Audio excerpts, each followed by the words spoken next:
Money is the only fiction that almost every human on Earth believes in. Taliban, who hate everything about the West, didn't burn the US dollars they found in the bank. They kept them. Why? Because while people disagree on God, politics, and borders, everyone believes in money. But what if I told you the money in your pocket is a broken promise? You are trading your most valuable asset, your time, for a currency that is designed to lose value. So, what is real money? Thousands of years ago, our first descendants found another tribe, and instead of killing each other, they said, "Wow, I have a cow and you had wheat.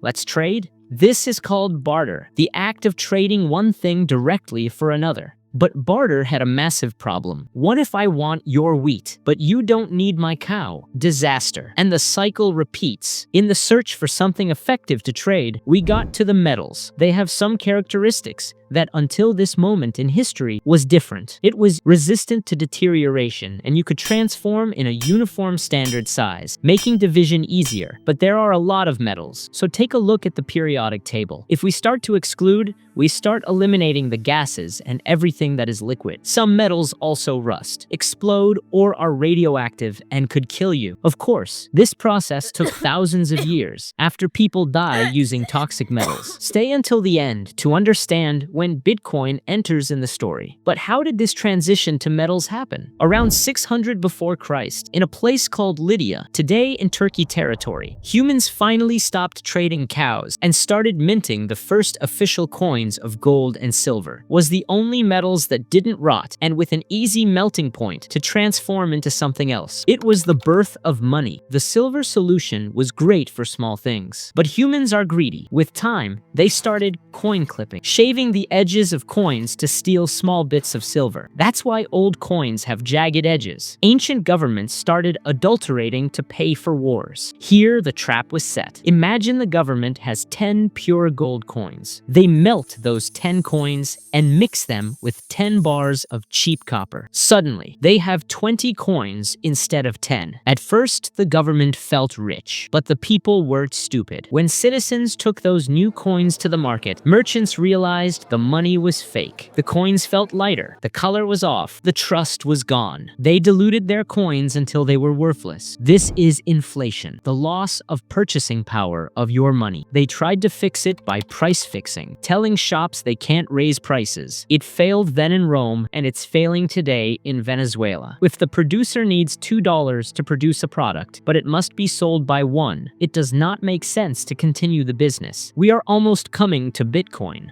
The birth of banks. People got tired of carrying bags around. It was heavier and dangerous, so they started leaving their metals in high-security vaults. In 1668, Sweden created the world's first true central bank. The bank gave you a piece of paper saying, "This paper represents 1 ounce of gold." These were gold-backed notes. For 300 years, paper was just a convenient way to move gold around. In 1971, the politicians decided to break the promise.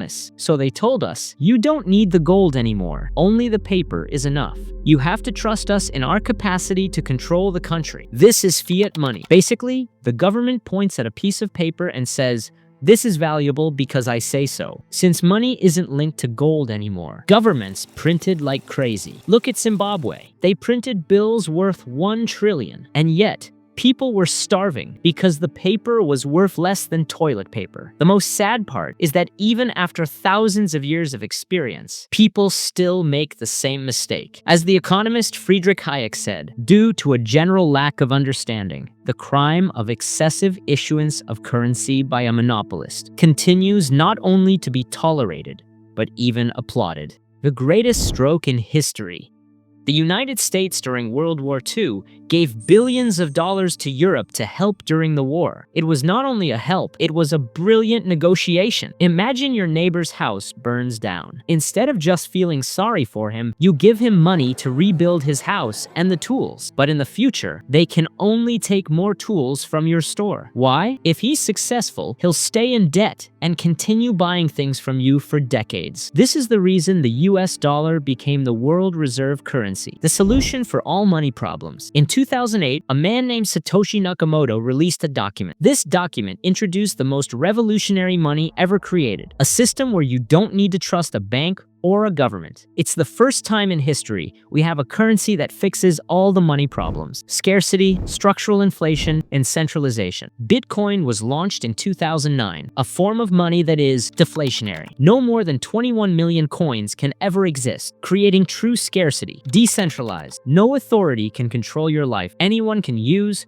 send, or hold it without bank or government permission. Immutable and transparent. Once a transaction is made, it cannot be changed. Everyone can see where the money is going. 2010, the man who started it all. Until then, Bitcoin was just an idea. Then, for the first time, a man decided to buy something in the physical world with a digital coin. He bought 2 pizzas for 10,000 Bitcoins. Today, those pizzas would be worth hundreds of millions. From that moment on, what was only a dream started to get real adoption. In 2017, Bitcoin reached nearly $20,000. Everyone was talking about it, but most people still didn't understand it. In 2020, giants like MicroStrategy and Tesla started adding Bitcoin to their balance sheets. Bitcoin became a treasury asset. People realized this wasn't a conspiracy. It was something the biggest companies in the world were taking seriously. The US government has approved Bitcoin ETFs. BlackRock and Fidelity have entered the game. Bitcoin is officially part of the global financial system, and it doesn't stop here. Companies like Visa and MasterCard are already building payment ecosystems on the blockchain. We are seeing the rise of stablecoins, bridging the gap between the old world and the new. The old system isn't just failing, it's migrating to the blockchain faster than you think. So what can we expect for the future? Giants like Google, Nvidia, and Microsoft